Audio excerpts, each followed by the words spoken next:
Muy buenas tardes a todos. Soy Carmen Díez, la directora del Centro Casa Asia Madrid, y bienvenidos a esta webcast que en el día de hoy tiene el título 10 años de Fukushima, la respuesta de la sociedad civil frente al desastre. Hoy, 11 de marzo, es un día para el recuerdo. Es un día triste no solo en Japón, sino también en España. Hoy es el Día Europeo de las Víctimas del Terrorismo.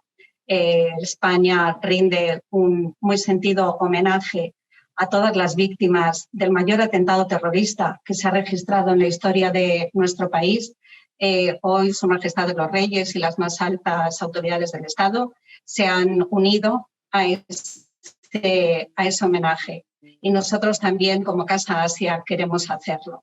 Ese día trágico del 11 de marzo para España, hace 17 años, para Japón, triple desastre, ¿no?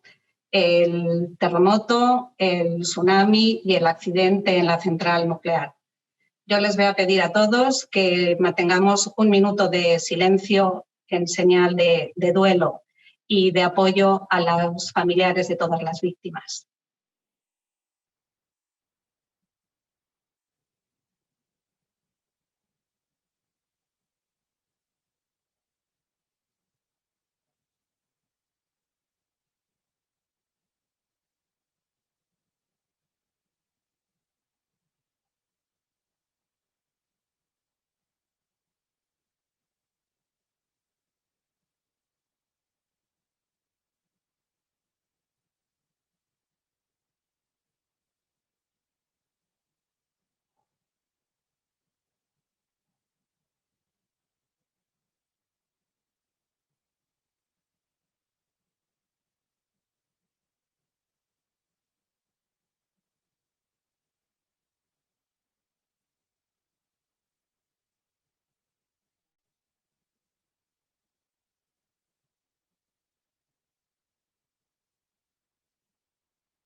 Hoy, como les decía, queremos abordar un evento que sin duda fue trágico por el número de muertes, cerca de 17.000, 18.000, por el número de personas que tuvieron que ser evacuadas, más de 400.000. Pero lo queremos hacer desde una óptica constructiva, desde el aprendizaje. Japón está situado en una zona, el anillo de fuego del Pacífico, que le hace especialmente sensible a los fenómenos, digamos, atmosféricos y a desastres naturales. Eso ha hecho que la sociedad japonesa esté muy preparada para esos desastres. Han hecho de la necesidad virtud y su reacción se basa fundamentalmente, diríamos, en 3 principios, ¿no? Un principio que es la preparación ante el desastre. Están resignados, aceptan, saben que van a ocurrir. Si según he leído, pues está previsto que dentro de unos años haya nuevamente un gran terremoto. Es decir, hay que convivir con estos accidentes de la naturaleza y eso les hace, como decía, estar especialmente preparados para ello. Y para eso en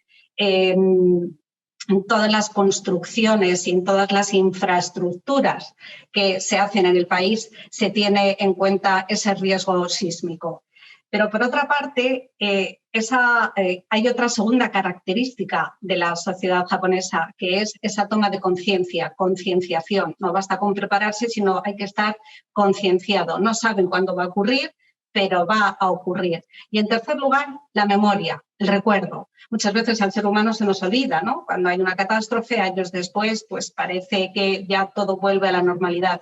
En cambio, el pueblo japonés ha sido muy consciente del pasado para saber enfrentar el presente y el futuro. Pero hoy vamos a abordar todo esto de la mano de 3 expertos. Tenemos el lujo de contar con María Francisca Casado. María es investigadora en Ciencias Sociales, profesora de la Universidad Europea de Madrid y autora del libro Fukushima, Crónica de un desastre anunciado. Es este libro que tengo yo aquí. Íbamos a haber presentado en Casa Asia el año pasado, pero lamentablemente en estos tiempos de pandemia pues nos vimos obligados a cancelar el evento. Así que estamos muy felices de poder contar contigo, María, finalmente, un año después, para poder hablar de tu libro, pero en el sentido amplio de la palabra. María es actualmente doctora en Paz y Seguridad por la UNED y su tesis versaba precisamente sobre las implicaciones del accidente de la central de Fukushima. Contamos también con Mario Malo. Mario, buenas tardes, bienvenido. Mario es investigador en el ámbito de la sociología histórica. Actualmente desarrolla en la Universidad Autónoma de Barcelona su tesis doctoral, titulada Génesis, Desarrollo y Características de la Sociedad Civil Japonesa y su proceso de internacionalización en España. Y en tercer lugar, contamos con el profesor catedrático Florentino Ridao. Florentino es catedrático de la Universidad Complutense de Madrid, investigador, escritor y, sobre todo, gran amigo y colaborador desde hace muchos años de Casa Asia y autor del libro La soledad del país vulnerable, Japón desde 1945. Hoy, de la mano de estos tres expertos, vamos a intentar conocer un poco más la sociedad japonesa y esa capacidad de reacción ante el desastre. María, por favor, tienes la palabra. Primero les voy a explicar, hablará María, luego intervendrá Mario Malo, luego intervendrá el profesor Ridao. Y, por favor, todos ustedes pueden hacernos llegar sus preguntas a través del chat, que está operativo desde ya y se las formularemos una vez que ellos hayan hecho sus intervenciones. Así que, María, por favor, sin más prolegómenos, tienen la palabra. Bueno, pues muchas gracias, Carmen. Ante todo, buenas tardes a todos los que nos están siguiendo desde diferentes puntos de España. Gracias por estar aquí. Gracias también a Casa Asia por la oportunidad de presentar el libro y sobre todo de hacer un pequeño homenaje a todas las personas que han sufrido a causa de este accidente. Pero bueno, no queremos hacer un homenaje triste, como decías, y sí que nos gustaría hablar sobre esa sociedad civil japonesa tan desconocida y sin embargo tan activa, actores que componía la sociedad japonesa. Y bueno, este terremoto, como ya saben, produjo una ola gigante, más bien una serie de olas, unos 45 minutos a la costa de Japón. Esos 45 minutos fueron vitales porque fue el momento de correr, de salvarse, de buscar un lugar elevado. En la lengua de Tohoku hay un dicho que es tsunami tendenko, es decir, cuando oigas que viene un tsunami, corre hacia un lugar elevado, no mires atrás, no pienses en los demás, piensa en ti mismo y sálvate, que es lo que hizo que en muchos sitios se salvara gente, aunque, como bien ha dicho Carmen, pues perecieron unas 18.000 personas, 2.000 desaparecidos y como consecuencia de lo que sucedió, a lo largo de estos 10 años han fallecido otras 3.800 personas prácticamente. Bueno,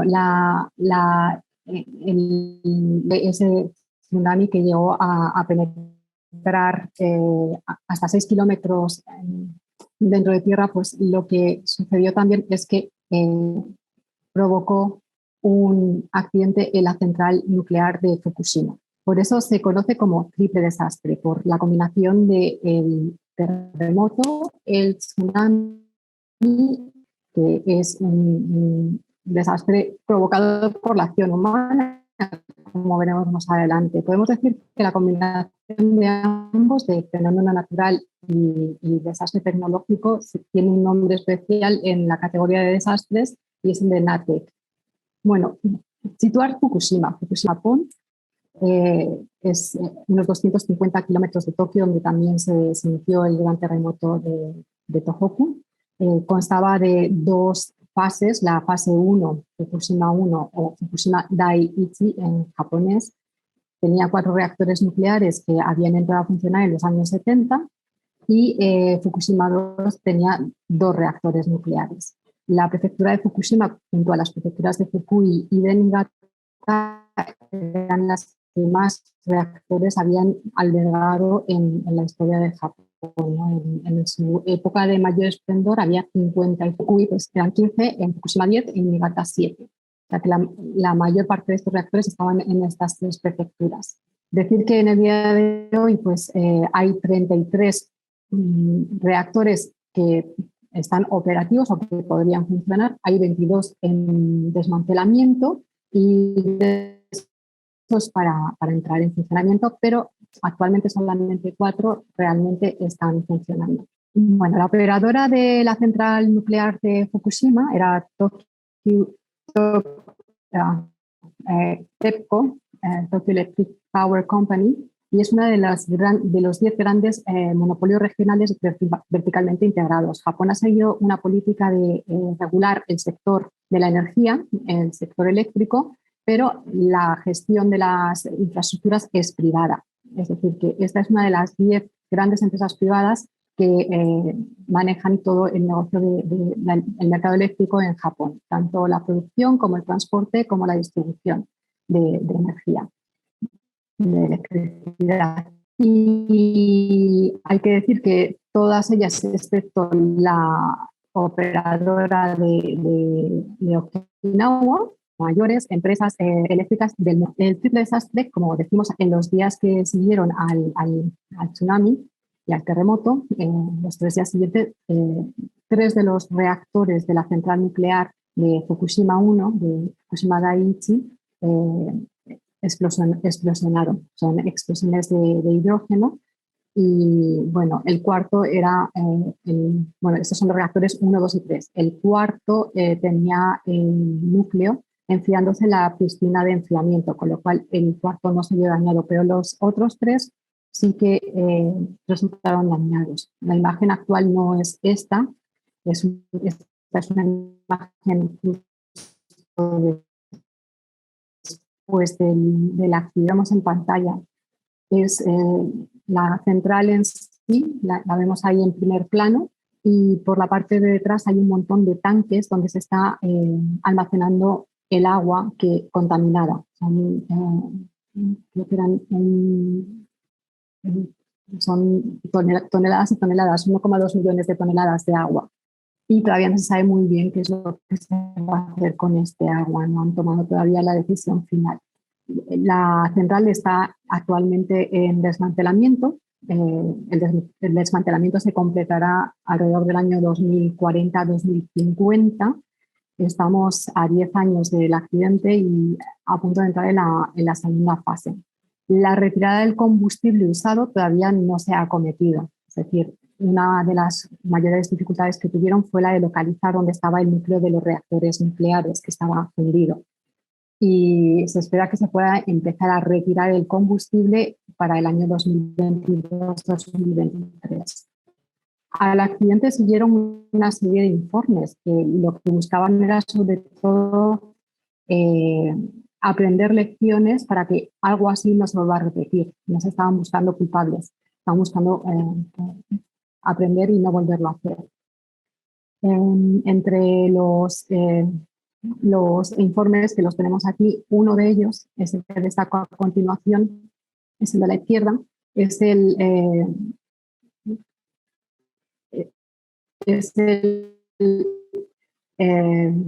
el denominado informe de la dieta del Parlamento japonés. Fue encargado por el Parlamento japonés a una comisión de investigación independiente, la primera comisión de investigación independiente de la historia de Japón. En Estados Unidos o en Europa es común hacer comisiones de investigación independientes, pero en Japón esta era la primera y hasta la fecha la única.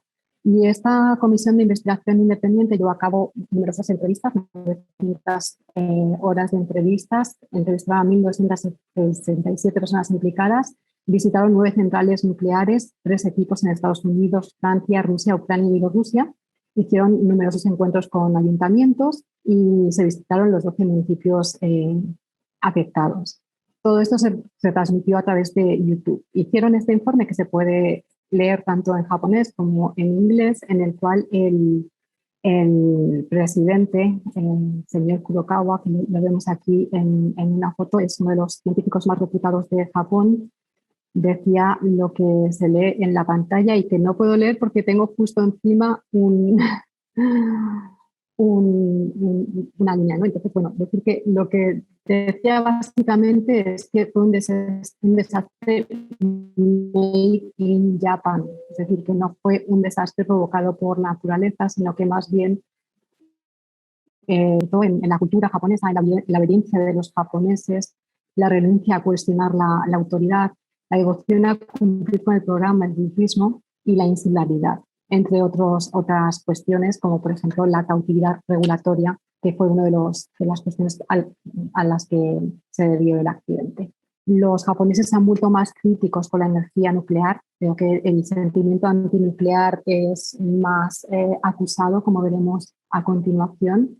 El desastre también mostró el lado más humano de los japoneses, el voluntariado y la capacidad de sobreponerse ante la adversidad que asombró al mundo. Ese espíritu de hacer las cosas mejor, ¿no? El gambare nippon. También este dicho japonés escribió muy bien ese espíritu de buscar siempre lo positivo, buscar lecciones dentro de lo negativo, ¿no? Redoblar los esfuerzos ante la adversidad y extraer lecciones positivas de lo negativo. Es un dicho que dice Wasawai o tendite fukutonashi. Se ha hecho también una profunda introspección. Este informe de la Comisión de Investigación Independiente es un ejemplo de ello, identificando los errores para que no se vuelvan a repetir ni en Japón ni en otros países, y además, fruto de ello, hay una apuesta más firme por la seguridad. Bueno, en la actualidad todo esto ha tenido implicaciones desde el punto de vista energético, porque los reactores se cerraron en frío y solamente pueden volver a ponerse en funcionamiento si pasan un control de seguridad y cumplen unos estándares más estrictos, unos requisitos más estrictos de seguridad, además de obtener el visto bueno de los municipios donde están alojados. Bueno, recomendar la lectura del libro, no porque lo haya escrito yo, sino porque creo que es muy interesante ver que entre el cisne negro y el accidente normal, que son dos de los calificativos que se ha dado a este accidente. El cisne negro porque era algo que era muy difícil que sucediera, ¿no? Un terremoto de escala 9, de nivel 9 en la escala de Richter, un tsunami, y además que haya una central nuclear. Parece que es una de esas cosas tan extrañas que solamente va a suceder una vez cada 1000 años, y por eso lo calificaron de cisne negro. Otra de las teorías es que es un accidente normal, es un sistema técnico hecho por seres humanos. Los seres humanos cometemos errores y por mucha preparación que haya, por mucha seguridad que haya, siempre cabe la posibilidad de que haya un accidente. Un retrato de Japón desde el punto de vista político, desde el punto de vista también de la administración pública, de la burocracia, el mundo empresarial, los medios de comunicación de masas y también los alternativos, y la sociedad civil, de la que vamos a hablar a continuación.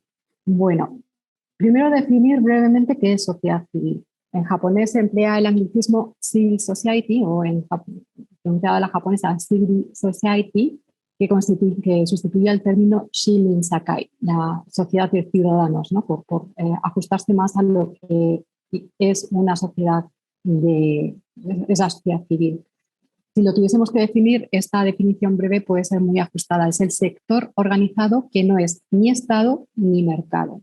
O esta otra de Susan Farr, es la actividad social organizada que se mantiene en el tiempo fuera de la familia, el mercado y el Estado. Es decir, que ahí cabrían un montón de grupos sociales, desde asociaciones vecinales, que hay muchísimas en Japón. Aquí a la derecha tenemos una imagen de estas asociaciones que celebran los matsuri, los festivales en la época de verano. Fundaciones y asociaciones, tanto organizaciones sin ánimo de lucro como ONGs. También los denominados Bosai Kirabu, que son asociaciones voluntarias en los barrios para estar preparados ante los desastres. Organizaciones de prevención de desastres como los Kishu Bosai Soshiki, es decir, diferentes tipos de organizaciones. De la sociedad civil japonesa se ha dicho que es una sociedad dual, donde hay muchas organizaciones locales pequeñas, pero hay pocas grandes organizaciones nacionales, tipo las que hay en el mundo anglosajón o en el mundo occidental, que son profesionales. También Susan Farr hablaba de los cuatro pequeños, pequeño número de miembros, pequeño número de profesionales trabajando en las organizaciones, pequeños presupuestos y también una pequeña área de operación. En cuanto al capital social, tenemos que definirlo también desde el punto de vista pues, sociológico. El padre del término es Richard Putnam, que escribió un libro que se llamaba Bowling Alone, America's Declining Social Capital, que planteaba la teoría de que en Estados Unidos pues cada vez la gente jugaba de los viernes, creaba mucha comunidad. Pero como los estadounidenses habían vuelto cada vez más introspectivos y más hogareños, habían dejado de socializar y en esa partida de los bolos se construían muchas relaciones interpersonales, ¿no? Se construían vínculos, se hacía comunidad. Y el capital social es muy importante para poder salir adelante cuando algo no marcha bien. Hay dos tipos de capital social. El capital social vínculo o inclusivo, en el cual se refuerzan los vínculos entre grupos homogéneos, como estas asociaciones de las que estábamos hablando, mientras que hay otro capital social, que es el capital social puente o conectivo, que es exclusivo, en el cual se establecen vínculos, lazos sociales por encima de las diferencias étnicas, culturales, sociales o religiosas. Es decir, es una relación más vertical y es muy útil, pues, por ejemplo, para encontrar trabajo o para relacionarse con personas que no están dentro de nuestros círculos. En Japón, los movimientos sociales que formarían parte de esa sociedad civil de la que hablábamos al principio y que también, digamos, que crean capital social, pero no del vínculo, sino más bien del puente, del conectivo. Si vemos los movimientos que surgieron a partir del 3-11, del triple desastre, tenemos que buscar sus raíces en los años 60 y 70, cuando surgieron los primeros movimientos vecinales y movimientos ciudadanos. Hay una diferencia entre movimientos vecinales, que son más locales, y los movimientos ciudadanos, que digamos que son más amplios. Esta es una clasificación de Hasegawa, en la cual vemos que los movimientos vecinales están formados por ciudadanos rasos, granjeros, pescadores, autónomos, mujeres, ancianos, mientras que los ciudadanos es gente profesional con formación superior, procedente más de los grandes núcleos urbanos. En los vecinales tenemos los vecinos de la comunidad local, mientras que los movimientos ciudadanos trascienden esa comunidad local y encuentran eco en gente que tiene valores y creencias en común.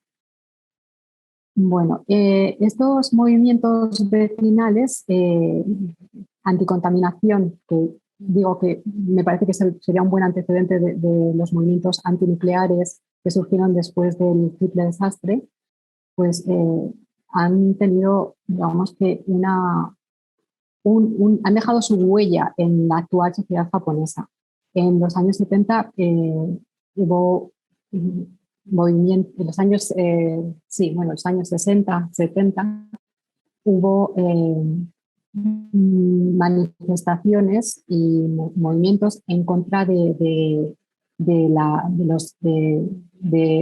anticontaminación, en contra de grandes empresas, como por ejemplo Chiso Corporation, que es una empresa que hizo vertidos en la bahía de Minamata y a raíz de esos vertidos de químicos pasaron a la cadena alimenticia y llegaron a las personas, a los seres humanos. Y empezó a haber fallecimientos desde los años 50, 60, pero CISO Corporation lo que hizo fue negar la mayor, hasta que a base de protestar, de ponerles contra las cuerdas, consiguieron que los llevaran ante los tribunales y gracias a eso, pues la dieta, el gobierno japonés, el parlamento, aprobó un paquete de 14 leyes que aplican el principio de que quien contamina paga.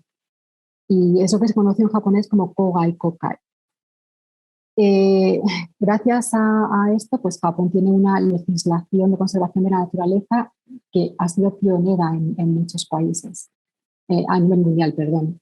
Los movimientos vecinales NIMBY, NIMBY es un acrónimo que viene de not in my backyard, no en el patio de atrás de mi casa, pues eran contra la construcción de presas y aeropuertos. Uno de ellos, por ejemplo, fue el aeropuerto de Narita, a 50 kilómetros de Tokio, donde hubo multitudinarias protestas organizadas por agricultores granjeros de la zona en los años 70 y 80, algunas de ellas violentas.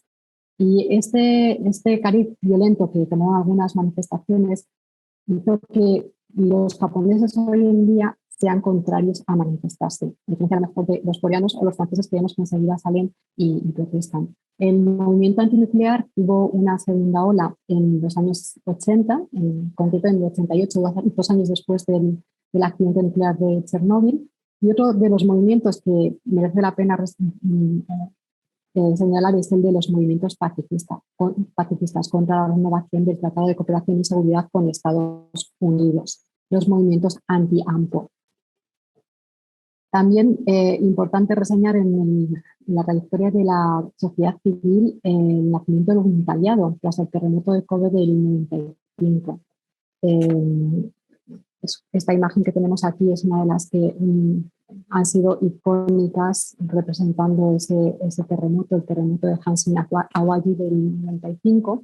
Es una de las autopistas elevadas que a causa del terremoto pues, se derrumbó.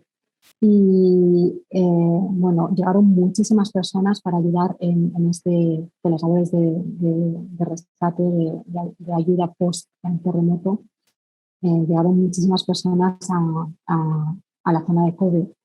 Y es lo que se identifica en Japón como el nacimiento del voluntariado, que hasta entonces era una actividad bastante marginal.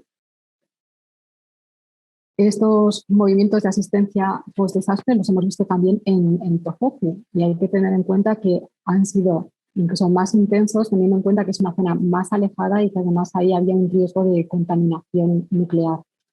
Los movimientos sociales surgidos a raíz del triple desastre, del 3/11, pues hay que decir que guardan un cierto paralelismo con otros movimientos de protesta que hemos visto en otros puntos, como la Primavera Árabe, los indignados aquí en España o el movimiento Occupy, de ocupación.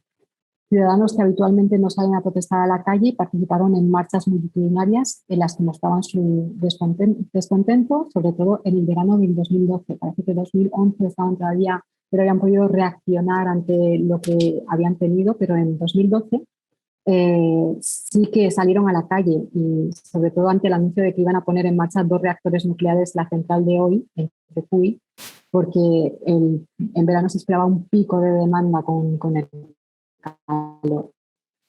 ¿Qué piensa la sociedad japonesa de la energía nuclear? Bueno, pues en esta recopilación de encuestas de Daniel Aldrich vemos pues que en 2005 la mayor parte de la gente era partidaria de incrementar, de aumentar el número de reactores o la cantidad de energía nuclear producida. En el 2009 era un 60%, y sin embargo si nos vamos a 2011, unos meses después del accidente, pues solamente un 2%.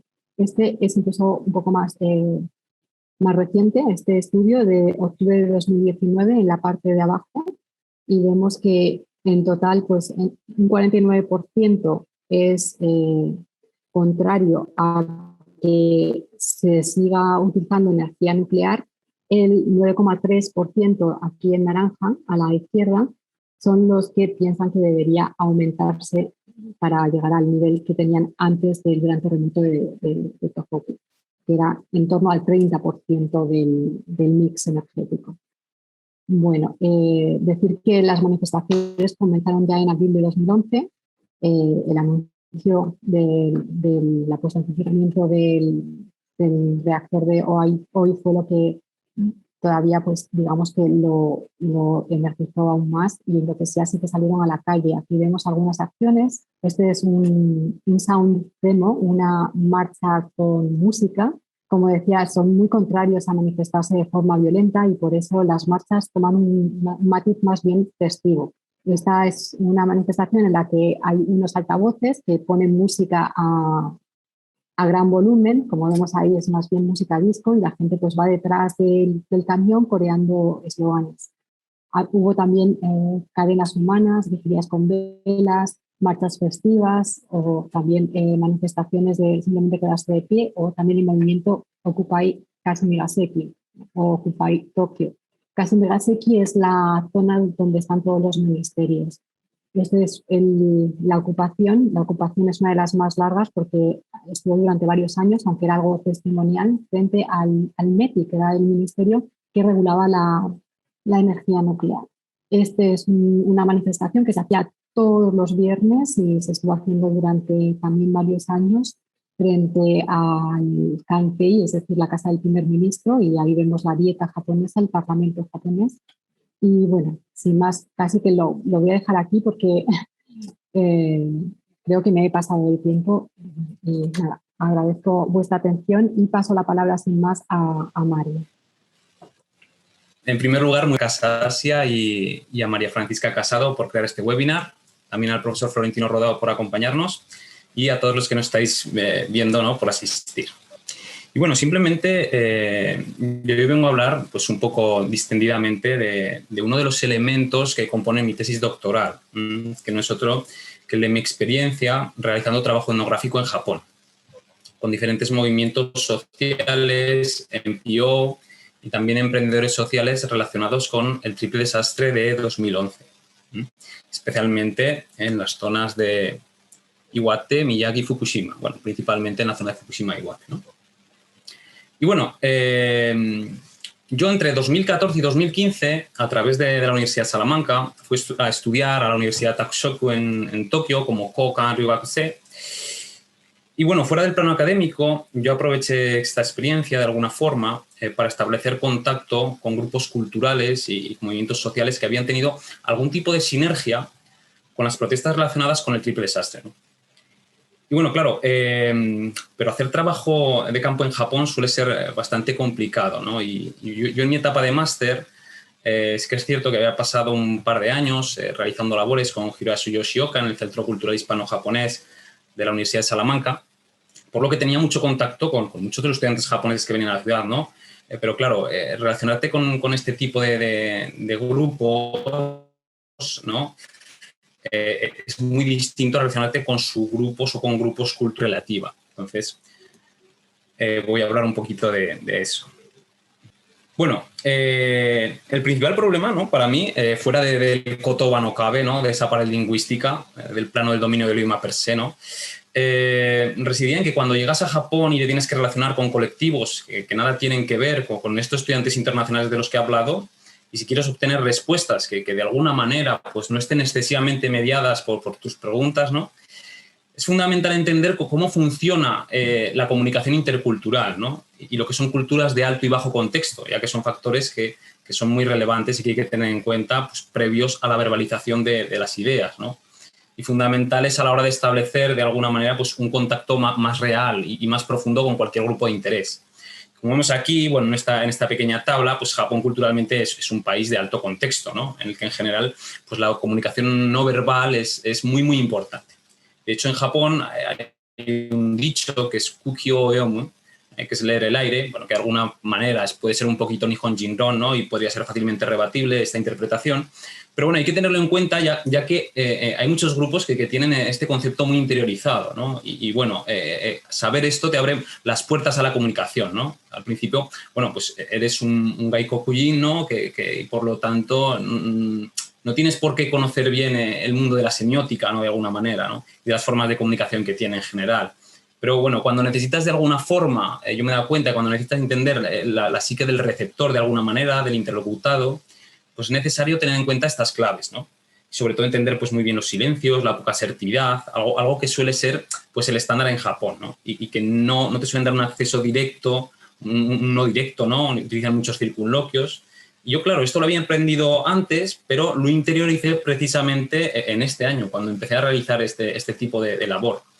Bueno, yo vivía en un barrio que es el barrio de Shinkoenji, entonces es un barrio muy especial, pues ya que todo el movimiento hippie y otros grupos subculturales como el punk, el movimiento con los grupos Rasta, ¿no?, están muy ligados a este barrio. Y de hecho es un barrio que tradicionalmente izquierda, ¿no? Y aquí había viviendo muchos miembros de los grupos en este momento, había muchos miembros de los grupos de Dameren, Bimbo Kusasawa Mamorukai, Iroha Nine, bueno, etcétera, ¿no?, que son grupos bastante contestatarios, ¿no? Y que de alguna forma dieron también forma al discurso antinuclear post-Fukushima, ¿no? Participaron en todas estas manifestaciones de las que ha estado hablando María, ¿no? Y bueno, aquí tuve mi primer contacto con el grupo Shiroto Noran, bueno, especialmente con su líder, Hajime Matsumoto. Bueno, Shiroto Noran pues, es un grupo que nace en el 2005 y que en el momento en que yo estaba allí, pues todavía realizaba ciertas performances relativas a las protestas del triple desastre de Fukushima de 2011, ¿no? Y si bien, bueno, mi japonés en ese momento pues era relativamente, no era muy bueno, ¿no? Entonces, entre una mezcla pues con un poco de inglés, japonés, ¿no? Logré comunicarme con ellos y, dado que muchos días yo paseaba por este vecindario, porque este señor tiene una tienda de miscelánea allí, cosas de segunda mano y tal, pues nos fuimos conociendo poco a poco, ¿no? Y me empecé a interesar un poco, pues precisamente por entender de alguna manera cómo funcionan las narrativas de vida, ¿no? Como práctica de autoformación de un grupo, ¿no? Y algo que claro, pues bueno, representa uno de los elementos fundamentales, claro, del trabajo etnográfico. Y esto me sirvió enormemente para las siguientes veces que volví a Japón. Bueno, volví otra vez a Ritsumeikan, a Kioto, y estuve haciendo unos trabajos con Casas Gaso Tsukuri y con temas de asociacionismo para reconstruir el tejado, todo esto. Bueno, pero no voy a hablar de esto hoy aquí. Y entonces, bueno, entre 2017 y 2018 volví a Japón, a Osaka, concretamente gracias a la Fundación Japón, a un centro que tiene allí. Y es aquí donde empecé a realizar una labor más profunda sobre cómo el triple desastre de Fukushima había afectado a las formas de cohesión, de solidaridad y de organización de las comunidades que habían sufrido esta debacle, ¿no? Y ahí, bueno, durante unos 5 meses estuve preparando entrevistas semiestructuradas pues, en japonés, ¿no? Y contacté con varias NPO que habían sido muy relevantes a la hora de dar soporte logístico y reconstrucción pues, de varias de las comunidades devastadas tras el triple desastre de 2011, ¿no? Y bueno, en febrero de 2018 me fui durante un mes a la zona de aquí, de Minami Soma. Esta zona justo. Bueno, estuve en Minami Soma, después en Itatemura, en la zona donde pone aquí Itate. También he estado en la zona de Iwate. Bueno, aquí se ve, si lo señalo en el mapa, se ve aquí en la zona de Iwate. Y bueno, por toda la zona de Rikuzen, Takata, Kamaishi también, y también un poquito pues, en la zona de Yamamoto, en la zona de Miyagi, ¿no? Que habían pues, zonas muy afectadas de diferente forma, unas más por la radiactividad, otras más por el tsunami, ¿no? Y bueno, más adelante también cuando volví estuve en Tokio 15 días, en la sede de Fukushima Saisen no Kai, y bueno, varias cosas que podría explicar con más tiempo, pero no voy a explicar aquí. Bueno, en primer lugar, como he dicho, pues fui a la ciudad de Fukushima y de allí a Minami Soma, ¿no? Imagínense esta zona en pleno invierno, con muchísima nieve, con un transporte a la ciudad muy, muy limitado, y una vez allí, claro, era prácticamente utilizar un taxi, un autobús, ¿no? Además, apenas hay oferta hostelera porque, como os podéis imaginar, pues ha caído exponencialmente desde 2011, ¿no? Ahora está remontando, pero en esa época todavía pues, era limitadísima, ¿no? Y bueno, por suerte, pues aquí pude ir a un hostal que estaba a 4 kilómetros de la estación de autobuses de Minami Soma, en el que se quedaban trabajadores de la zona, ¿no? Que en ese momento pues, estaban rehabilitando infraestructura y trabajando en labores de reforestación. Y ahí había un comedor, yo era el único gaikokujin de allí, ¿no? Un señor muy extraño que de repente aparece por allí a perturbar pues, la armonía de estos trabajadores. Y había un comedor donde nos sentamos pues, todos, ¿no? Y tuve un tiempo, bueno, y claro, la oportunidad muy fortuita realmente de hablar con estos trabajadores que se encargaban de restaurar la zona, ¿no? Eso fue una experiencia muy interesante, ¿no? Y bueno, desde esta especie de base de operaciones, pues empecé a visitar en varias ocasiones a un exprofesor de la Universidad de Seisen que se llamaba Takashi Sasaki, un grandísimo experto en Unamuno, y que, claro, recibí su contacto precisamente gracias al profesor Florentino Rodao, que se lo pedía él, y él conocía a uno de los traductores de sus libros y me dio el contacto y pude contactar con él, y gracias a eso pude ir a su casa, estar entrevistándolo durante un tiempo, y él, bueno, pues me habilitó pues el acceso a mucha otra gente de la zona de Minami Soma, especialmente ancianos, con los que pude hablar, ¿no? En ese momento. Bueno, este señor, por si queréis leer su obra, que lamentablemente pues, falleció hace un poquito más de un año, escribió un libro que se llama Genpatsuka o Ikiru, que se tradujo al castellano bajo el título de Sobrevivir al desastre, ¿no? Y es una radiografía magnífica de la zona y de la comunidad de ancianos, ¿no? Y bueno, como he dicho, pues él era un poco la persona que habilitaba mi acceso al contacto con otros grupos. Y este profesor a mí me enseñó pues, muchísimas cosas sobre las necesidades de los ancianos durante y después del desastre, ¿no? Sobre cómo colaboraron con las diferentes NPOs, como Green, Fukushima Bridge, o también pues, con Cáritas, con Cruz Roja, ¿no? Para dar de alguna forma asistencia material y psicológica a las personas que habían sido afectadas por el desastre.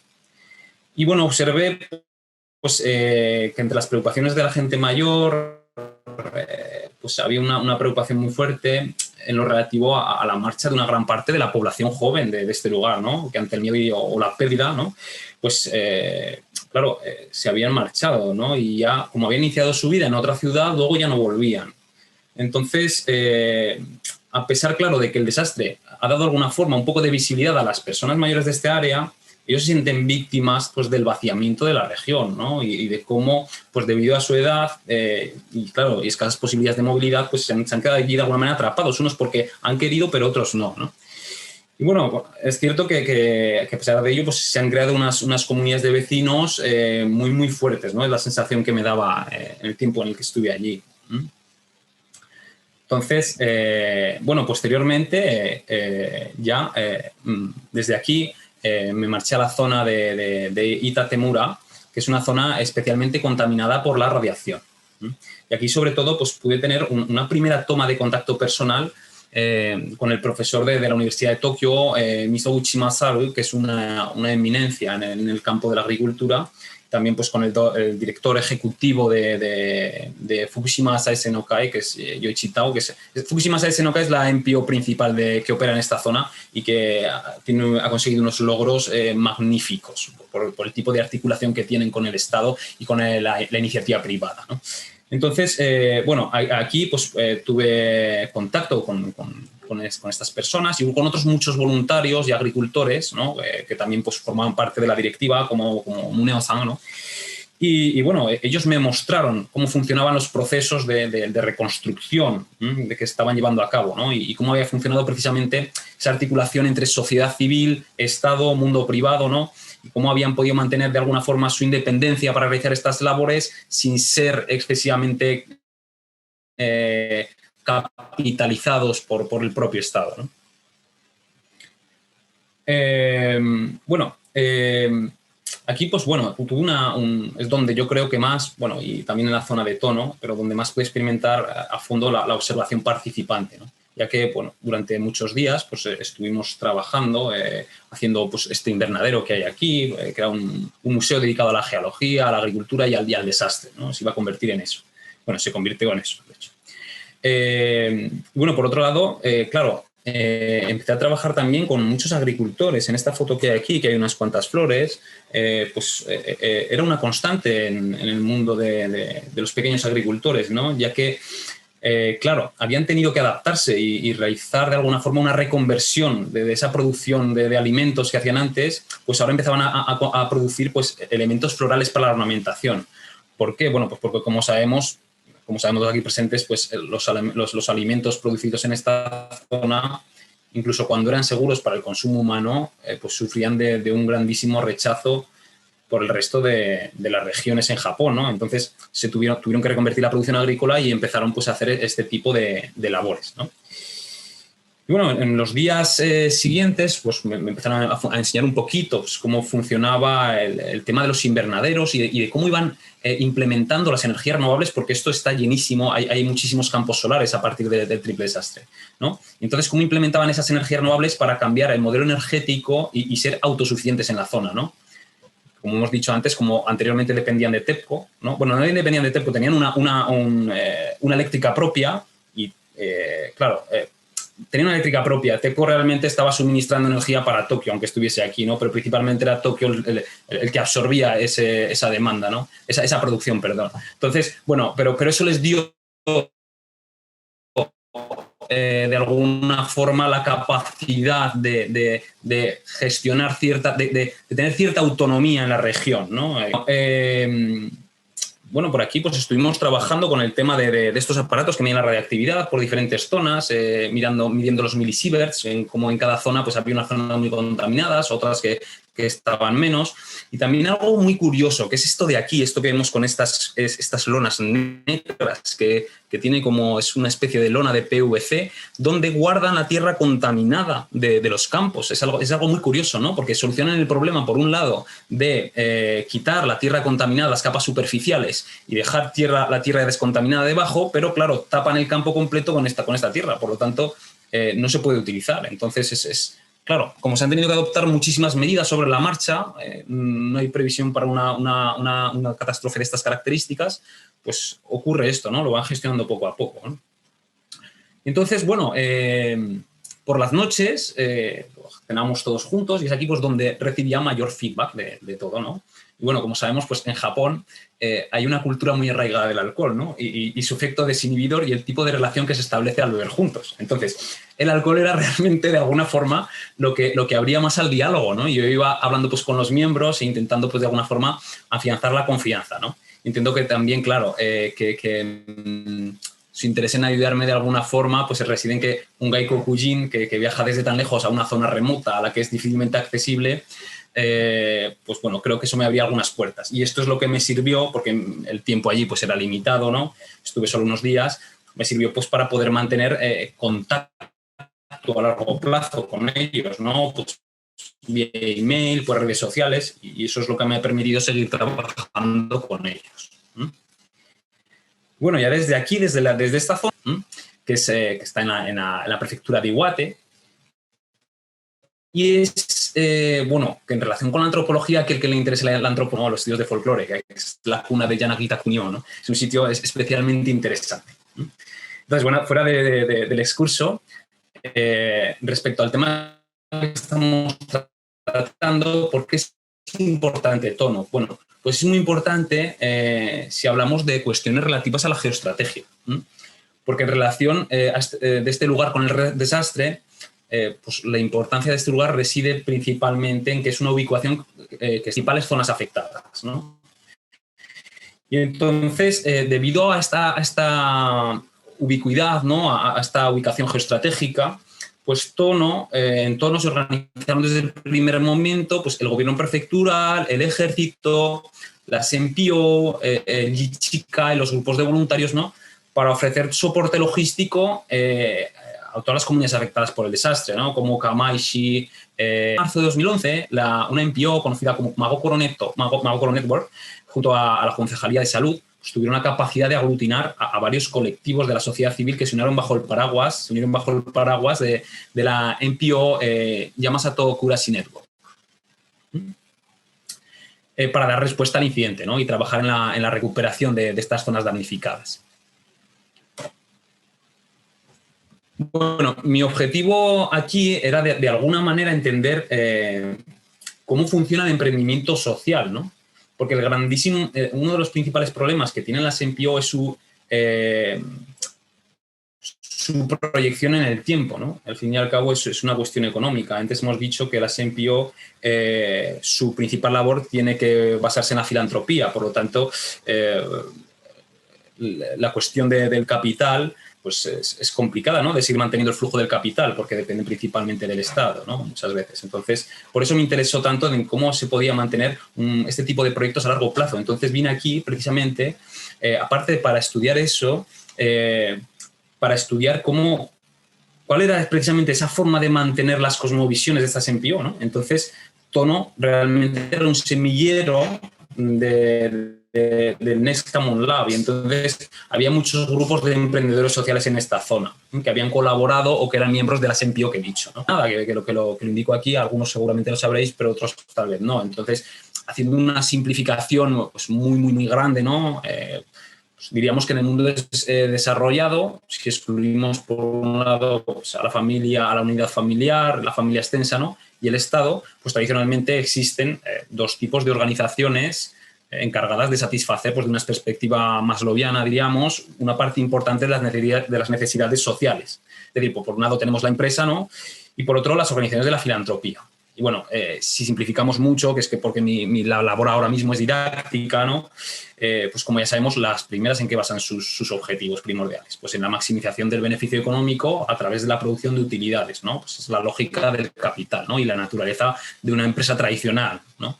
Pero mientras, por otro lado, pues las organizaciones sin ánimo de lucro, a pesar de que a veces ejercen funciones de cuasi mercado, porque han sido utilizadas de esta forma, ¿no? Y sobre todo se ve muchísimo después del 2011, pues se acaban transformando.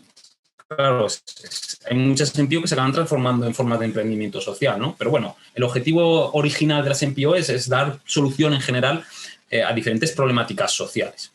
Y lo que ocurre es que ambos modelos tienen pues, lagunas importantísimas, ¿no? Por un lado, en el mundo empresarial sí que hay ciertos estatutos sobre responsabilidad social corporativa, pero claro, el gran problema es que el cumplimiento de tales pues, suele estar en segundo plano, ¿no? Muy pocas veces se hace de forma altruística, ¿no? Más bien subyacen pues, objetivos muy utilitaristas. Entonces, por otro lado, claro, ¿qué tenemos? Las organizaciones de la filantropía, ¿no? O sin ánimo de lucro. Pues que generalmente el gran problema es lo que he estado mencionando. Es decir, un grandísimo problema de escalabilidad. Es decir, cómo se van sustentando económicamente en donaciones, pues en partidas económicas que proceden del Estado o del capital de sus propios socios, ¿no? Entonces, la viabilidad de proyectos a largo plazo normalmente suele ser muy limitada.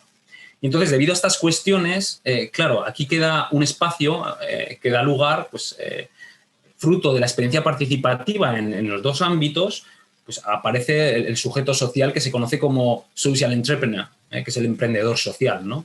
Y tal y como yo lo concibo y como quiero que veamos en los ejemplos de caso de estudio que voy a hablar más adelante, estamos hablando de personas que tienen, pues, que cuentan con una adquisición elevada de capital social, ¿no? Son personas con un alto compromiso cívico. ¿Y su objetivo cuál es? Es el de dar solución pues, a un problema social en aquellos sectores de la economía donde de alguna manera pues, la acción del Estado y las organizaciones sin ánimo de lucro son ineficaces, ¿no? Y muy importante, cuyos parámetros de éxito se sustentan en lo que vamos a denominar como retorno social de la inversión.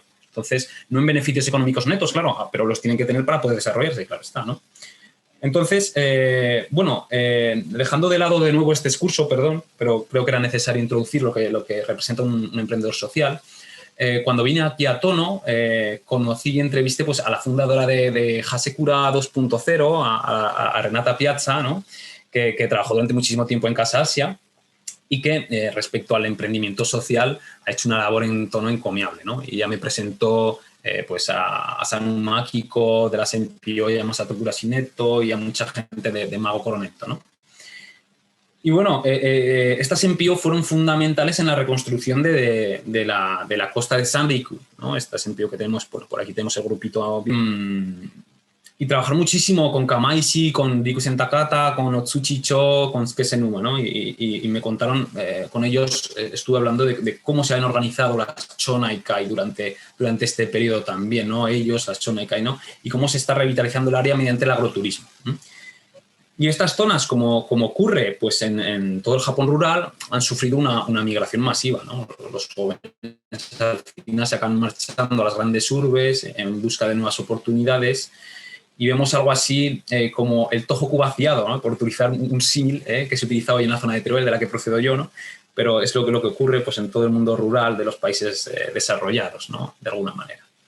Entonces, bueno, después del 2011 se produce ese pequeño fenómeno que se conoce dentro de las teorías sobre movimientos migratorios como procesos U-turn, I-turn y J-turn.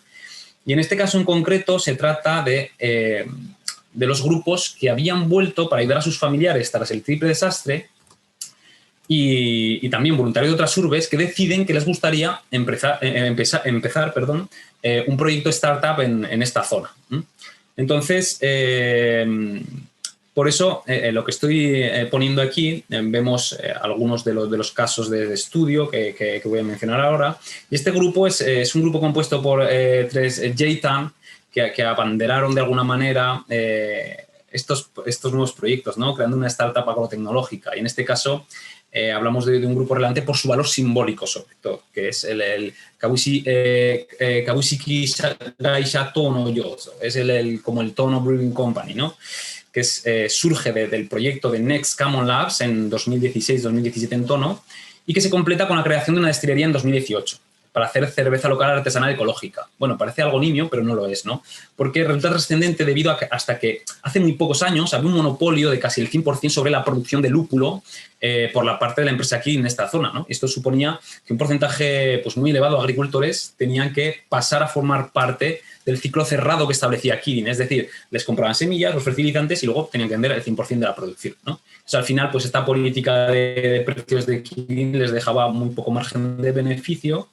Intentaron buscar alternativas en las cooperativas, pero debido a esa injerencia del capital privado en estas entidades tampoco resultaba muy factible, ¿no? Y aquí entra en juego pues, este grupo de tres Jeitan, Hamada Daisuke, Ota Mutsumi y Junichi Tamura, que son originarios de Aomori, Osaka y Wakayama, y respectivamente en 2011 y 2012 pues, realizaron labores de voluntariado en la zona de Iwate Miyagi, ayudando a sus familiares y amigos tras el tsunami, y deciden crear esta propuesta de valor en tono. Viendo la problemática que afrontaban conocidos y familiares en esta zona de Tono, deciden trasladarse desde sus residencias en Kanto y Kansai para iniciar su proyecto y aplicar sus conocimientos técnicos en la destilación y producción de lúpulo, en colaboración con los agricultores de la zona. Es que se producen unas sinergias interesantísimas, ¿no?, entre diferentes generaciones. Y bueno, mientras estos chicos pues, llevan a cabo pues, todo el marketing, el branding del producto y la elaboración de su marca, ¿no?, utilizan pues, toda materia prima certificada que les aportan los agricultores del lugar, ¿no? Y ahora, bueno, pues venden su producto en todo Sendai. En 2018 abrieron un restaurante en Tono también, que es un proyecto bastante interesante, ¿no? Por otro lado, otro proyecto de manos de una pareja de Aitan, que es Eitan, que es el Michael's Café American Black Sheep Coffee, que es creado por una pareja, Michael Dogan y Nita Chizuko, los cuales tenían pues un contacto muy intermitente con Japón, pero están asentados en Seattle, en Estados Unidos, y deciden cambiar de vida en 2017 y quedarse en Tono, ¿no?, y formar parte de la comunidad, ¿no? Este señor había sido uno de los primeros baristas en la zona de Seattle, de los primeros Starbucks, ¿no?, y poseía pues, un grandísimo conocimiento sobre el tema, ¿no?, por lo que montó pues, un negocio de importación y manufactura de café, ¿no? Y además de elaborar su propio café para el bar que constituyó en 2018, fundó un club de tostadores de café, etcétera, ¿no? Y lo interesante es que en su café se producen pues, unos eventos interesantísimos porque junto a miembros de Hasekura 2.0, Yamasato Neto, etcétera, han iniciado proyectos de intercambio cultural e iniciativas de aprendizaje del inglés para negocios, ¿no?, y exportar productos desde Tono a otros lugares, ¿no?, del mundo. Y bueno, hay docenas de proyectos más, como los proyectos de Handcraft Tono, en los que se manufacturan artesanalmente artículos de seda producida de forma tradicional, los proyectos de Doburoku, de fermentación de arroz para Nihonshu, ¿no?, etcétera. Pero bueno, lamentablemente pues hoy no vamos a poder hablar de esto, ¿no? Y bueno, ya para finalizar, ya finalizo con este último proyecto que es muy interesante, de la zona de la zona de Miyagi, ¿no?, de Yamamoto, y observamos un ejemplo pues con nuevos enfoques y expansión de prácticas económicas semisocietarias, ¿no?, fruto de ese emprendimiento social en el área de Miyagi, en la zona de Yamamoto. Y tradicionalmente, bueno, aquí se cultivaban fresas usando formas de producción preindustriales, ¿no?, con el vaciamiento con el vaciamiento del mundo rural en pos de oportunidades laborales en las ciudades, pues los agricultores ya no encontraban relevo generacional. Entonces, las explotaciones estaban quedando, había muchas explotaciones agrícolas sin usar o se arrendaban a grandes empresas que homogenizaban los cultivos, ¿no? Es aquí donde entra Hiroki Daiki, que es un Yutan, que es empresario del sector tecnológico y bueno, que había vuelto después del tsunami para ayudar a sus abuelos, a su familia, y en 2011, junto a la NPO GRA, Ichigo Inc. y GRA India, usando el conocimiento familiar y su formación tecnológica, empiezan a desarrollar un proyecto de economía circular, tomando las técnicas de cultivo de sus familiares, ¿no?, y redactándolas y creando invernaderos altamente tecnologizados.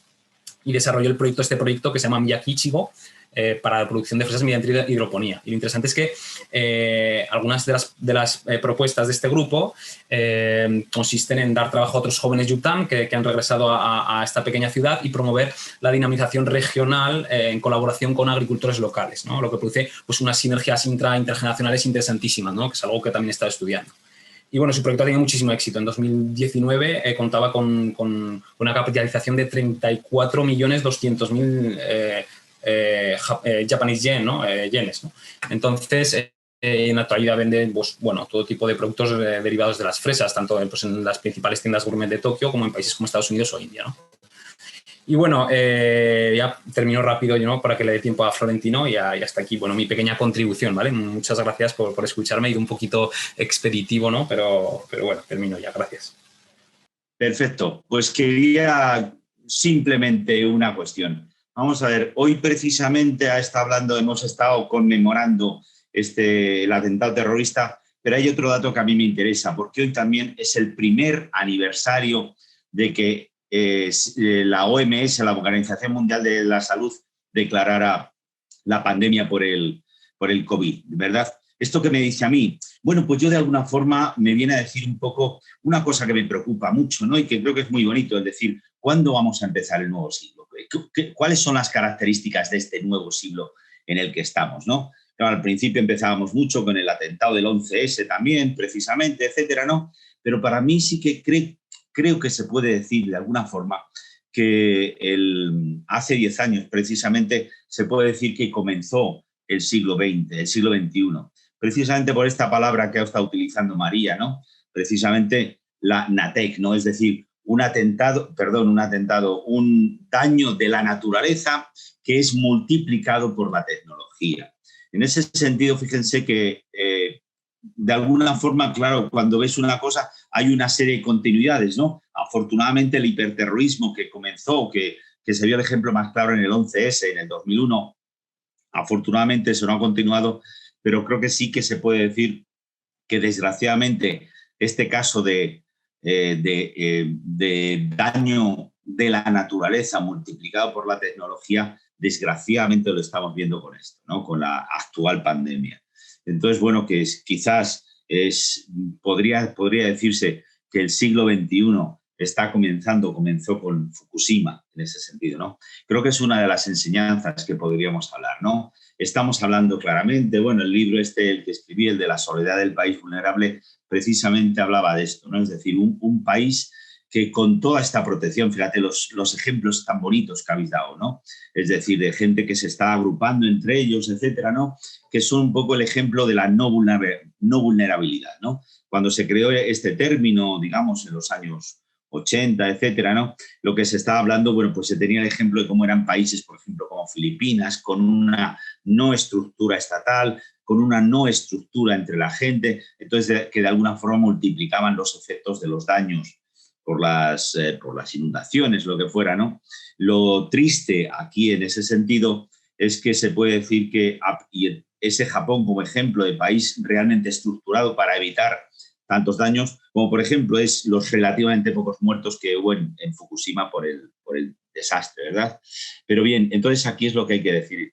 Con el cambio climático se puede decir ya que todos somos vulnerables, precisamente Japón, a pesar de su preparación, y creo que lo tenemos que tener en cuenta todos. Yo me acuerdo, estaba en Estados Unidos el año 2016, cuando fueron los primeros inmigrantes climáticos, ¿no? En la desembocadura del Mississippi les trasladaron a la gente, ¿no? Y al interior dijeron que eran los primeros inmigrantes climáticos, ¿no?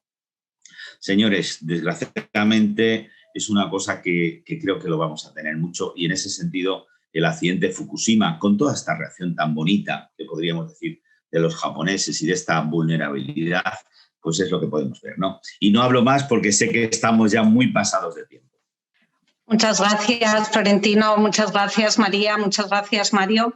Yo creo que con las explicaciones que nos habéis dado los tres hemos entendido un poco más a la sociedad japonesa y cómo se crece ante la adversidad, ¿no? Yo creo que se han dicho cosas muy interesantes y sobre todo, Florentino, muy bien este apunte tuyo en época de pandemia. Efectivamente, yo hoy veía cómo el director general de la OMS, ¿no?, repetía el anuncio que hizo hace un año cuando habló de pandemia.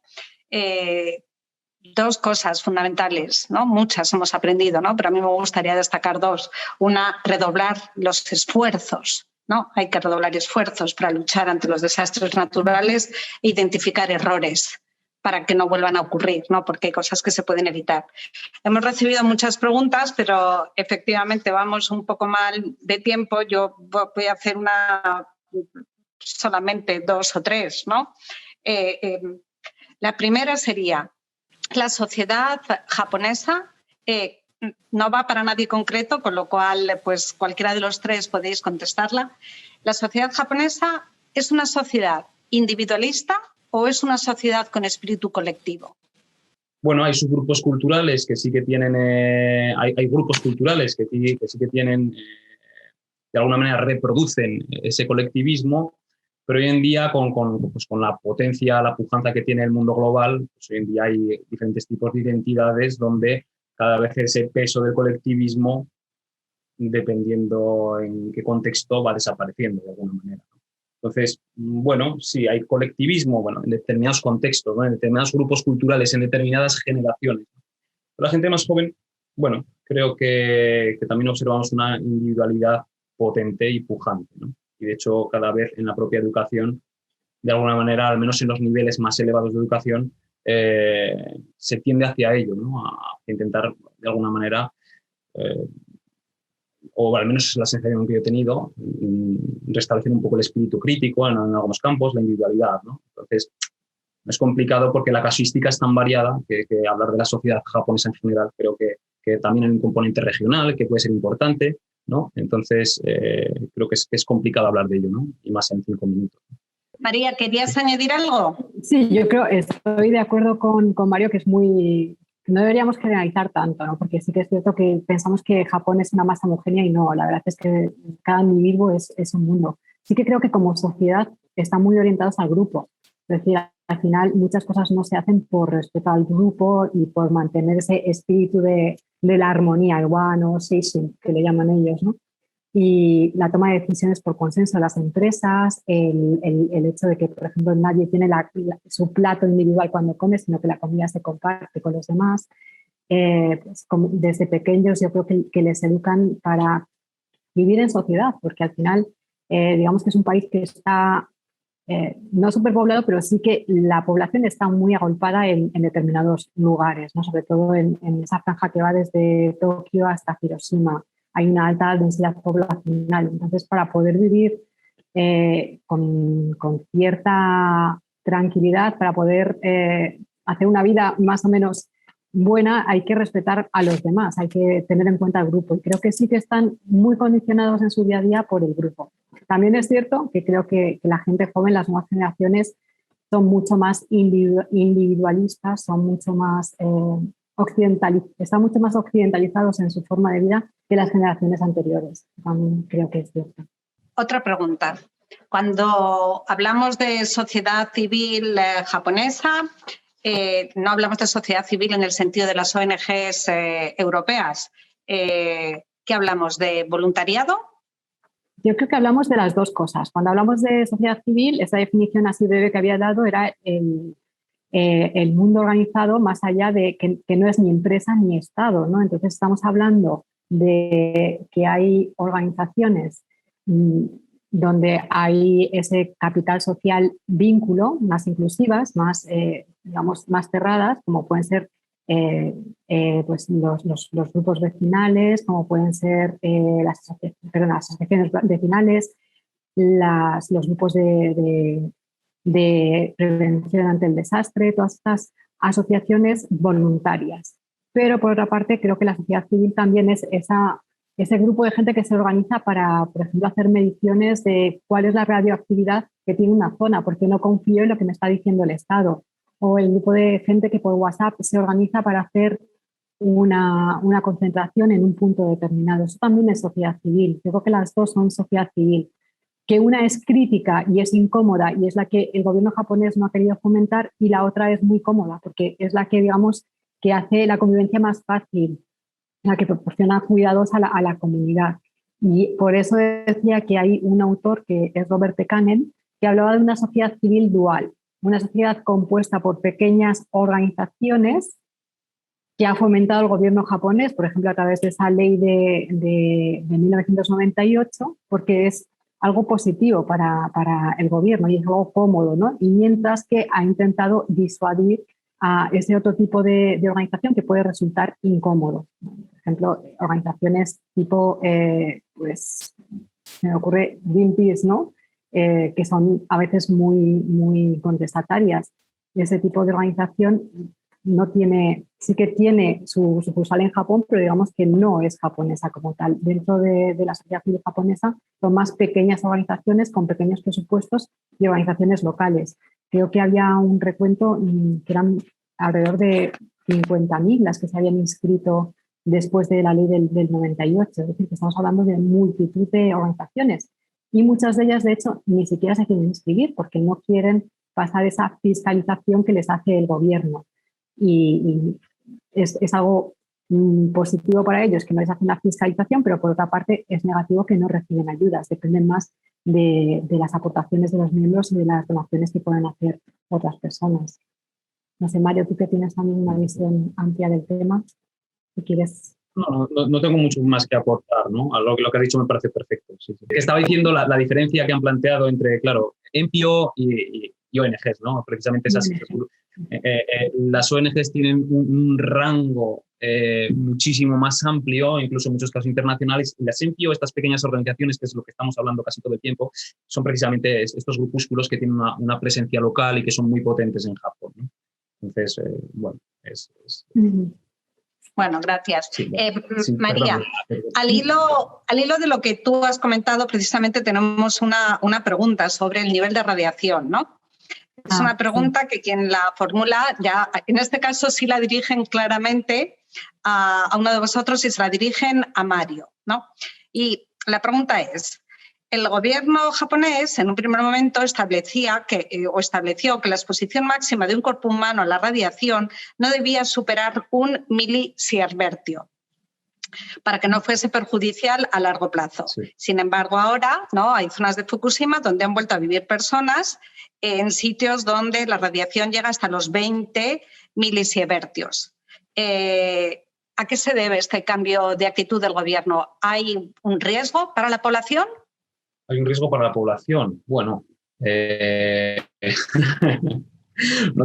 realmente no tengo una respuesta fundamentada para esta pregunta, la verdad. ¿A qué se debe? Es que la multiplicidad de factores es muy grande. Entonces, se debe a que en algún momento es que la contaminación radiológica va a permanecer allí durante mucho tiempo. Entonces, como va a permanecer durante mucho tiempo, en algún momento estas zonas tienen que volver a ser rehabilitadas, más que nada porque Japón realmente pues, es una superficie con un 27-28% solamente habitable con un 28-27%, ¿no? Entonces, el resto es montañoso. En algún momento, estas zonas pesqueras, además fundamentales, que han sido fundamentales para la industria agroalimentaria japonesa, pues en algún momento tienen que ser rehabilitadas y es más, como la memoria humana pues es tan corta, poco a poco, esto ahora porque es el 10º aniversario, pero esto poco a poco se va difuminando en el aire de alguna manera, ¿no? Entonces, conforme se ve la recuperación aparente, como el tema radiactivo es algo que no es tangible, que está ahí, permanece, pero está latente, ¿no? Pues bueno, no sé, esa es mi respuesta, ¿eh? Realmente hay muchos factores y no sabría dar una respuesta clara a esto, ¿no? Porque trasciende mi conocimiento, al fin y al cabo, pues, este tipo de políticas, yo no soy especialista en este tipo de políticas. Entonces, bueno, muchas gracias a los tres.